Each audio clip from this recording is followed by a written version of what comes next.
Yo, for today's video mga lodi, siyempre another day, another problem na naman. So, sa madaling sabi, pinatanggal ko na sa kasama kong kalbo yung bracket mga lodi para ano na namin yung tubo mga lodi. Maibaba namin kasi mahirap man na hambalusin namin na nasa kisame mga idol. Kaya inutos-utusan ko siya na tanggalin yung bracket para maibaba namin yung tubo sa sahig mga lodi at mahambalos namin ng maayos ng martilyo ba. Kasi masikip man dyan sa taas. So ako naman dito sa kabila mga lodi, siyempre putol-putulin na natin to. Total mga lodi, hindi naman tayo ang bumili nito. Kaya, putol-putulin na yan. Bahala na yan kung ano mangyayari sa susunod ba. Basta ang importante, maputol natin. At dito nga mga lodi, tinira ko na ng mga lodi, ng tiger saw para maputol ka agad ba. Pangmalakasan kasi hindi man kaya ng hakso mga lodi kasi matibay man na PPR to na plastic mga lodi ba. So, grabe ang tibay pero hindi talaga uurungan ng ating jigsaw yan mga lodi kasi malakas man tong jigsaw. Makita yan mga lodi. Matibay at quality siyempre ang mga gamit dito mga lodi. So ayan na nga at naputol na. Nakita na yung laman sa loob mga lodi. Yung palaman. Pasintabi po sa kumakain ng masarap na ulam dyan.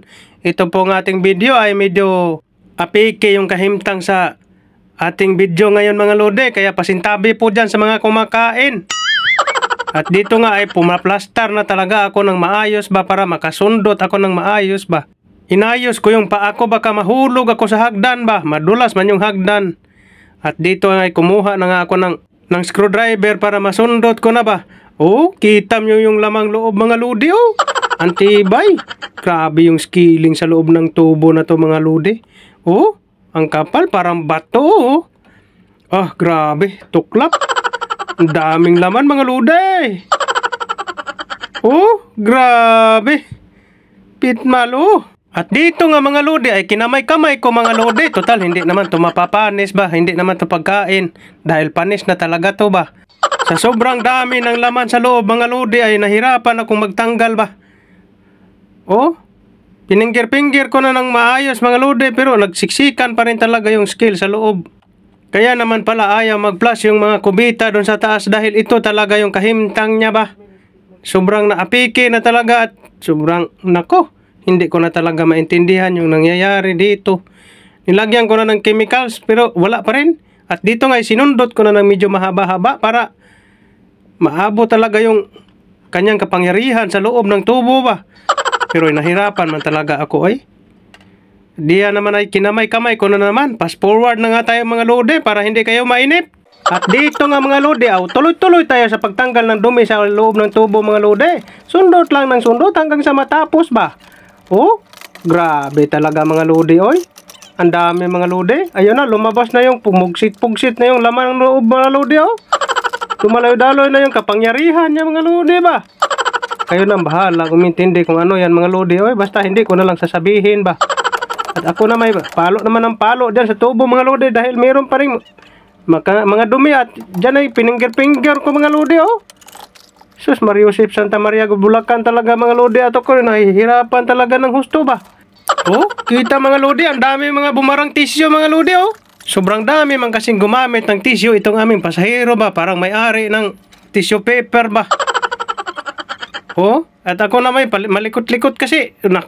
Tumutulo na yung kapangyarihan sa aking ulo ba. Pati sa mukha, tumalsik na. Kaya hindi ko na alam yung gagawin ko kasi marami pa rin yung laman sa loob At ako'y nahihirapan talaga ng husto. At ako'y pinapawisan na maraming singot talaga ba. Pero wala man talaga magawa kasi kailangan matapusin ang trabaho. At dito nga mga lodi ginamitan ko na ng malakas ang martilyo mga lodi para matanggal talaga yung scaling sa loob ng tubo mga lodi para pagbalik mga lodi malinis na talaga ng husto.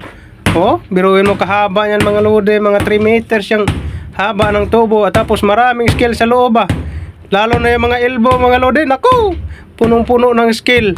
Sa sobrang tagal na ng panahon mga lodi na maraming umiihi kaya ganyan mga lodi, nagkaroon ng skill yung pipings. 45 years old lampas na to mga lodi, malapit na mag 46 kaya hindi na talaga maiwasan maganda bara-bara yung linya ng mga tubo natin mga lodi. Kaya tayo naman na trabahante mga lodi, tiis talaga tayo dahil yun man ang trabaho natin. Kaya wala man tayo magawa. At yun na nga mga lodi. Wala nang lakas. Pagod na. Hay, naku Kuya Cardo. Ayan pa yung mga gamit mga idol oh. Kailangan pang iligpit yan.